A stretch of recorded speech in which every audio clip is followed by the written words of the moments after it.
Welcome to Calmness and Tranquility.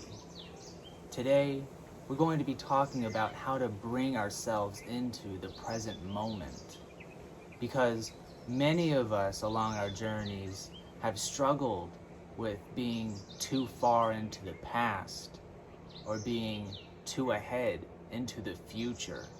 So, how do we bring ourselves into the present moment? And to begin, I want to share something that happened on my journey. And I have found that our mental health is extremely crucial because each emotion fits on a diagram. And each diagram is like you and me because it has a past, it has a present, and it has a future.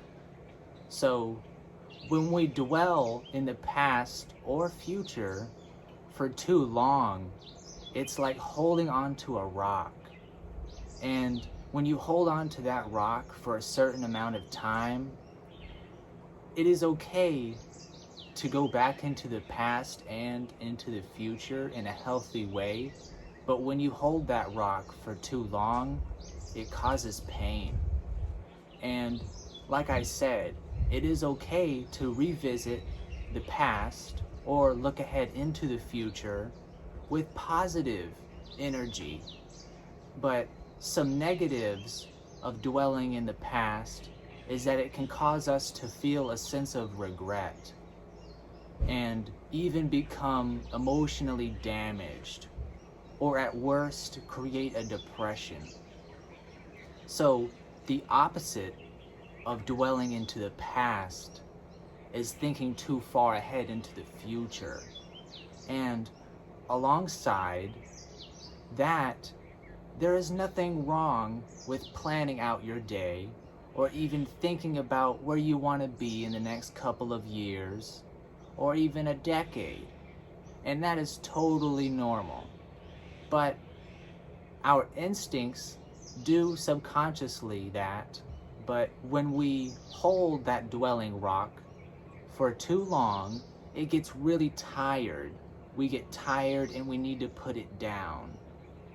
And some negatives of dwelling in the future is that it can create anxiety, where we can over-evaluate a situation or even exaggerate by having consequences that create events into our minds.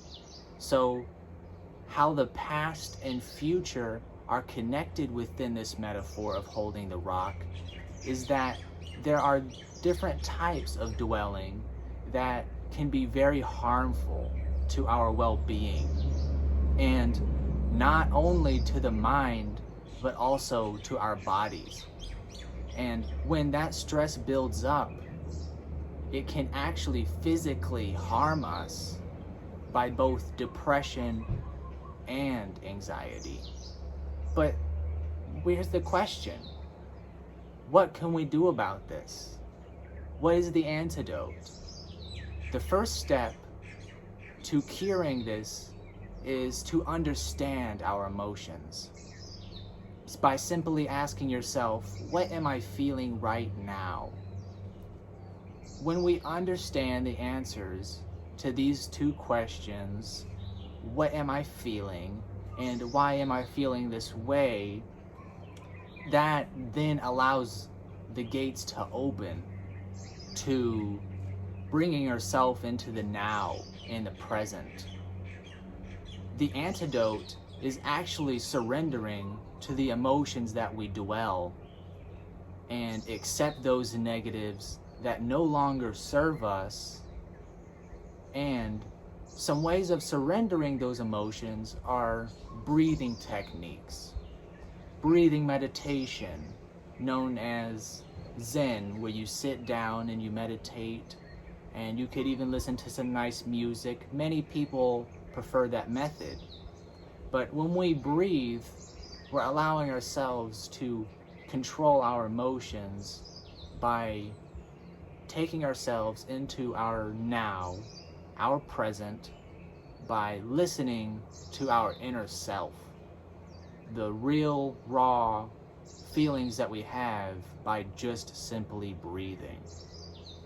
Some other techniques that people have used for many years, many decades, is that you could talk to a friend about it, simply watch a film, or learn something new. And by being creative or learning something new, that helps allow yourself to be into the present. And by accomplishing those things that you've done by either talking to a friend or watching a movie or a show or something that can bring yourself into the moment, that then shows you that you have created something and that you can be proud of. You can be proud that you took the time to care about yourself, and that is a wonderful thing.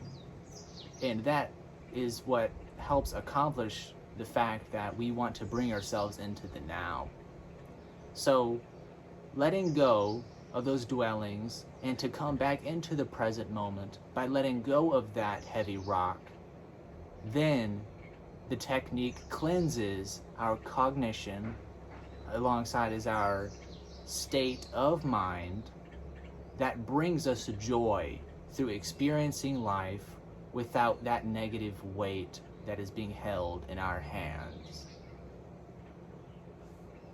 Thank you for being with me today in nature and accepting the calmness and tranquility.